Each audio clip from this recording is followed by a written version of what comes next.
Sharof Rashidov tuman tibbiyot birlashmasida faoliyat yuritib kelgan 2 nafar xodim o'zaro oldindan til biriktirishadi.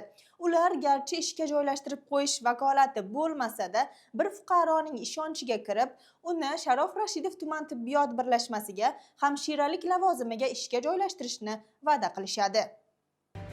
Qo'shtirnoq ichidagi bu xolis xizmat evaziga undan 1200 AQSh dollari talab qilishgan. Departamentning Zardor tuman bo'limi xodimlari tomonidan Davlat xavfsizlik xizmati Zardor tuman bo'limi hamda tuman ichki ishlar bo'limi xodimlari bilan o'tkazilgan tezkor tadbir jarayonida gumondor shaxslardan biri Jizzax shahrida joylashgan Eski shahar dehqon bozoriga qarashli avtoturargohda fuqarodan 1000 AQSh dollarini firibgarlik yo'li bilan olgan vaqtida ashyoviy dalillar bilan ushlangan. Olingan ma'lumotlarga ko'ra, mazkur holat yuzasidan departamentning Zardor tuman bo'limi tomonidan 2 shaxsga nisbatan O'zbekiston Respublikasi Jinoyat kodeksining tegishli moddalari bilan jinoyat ishi qo'zg'atilgan.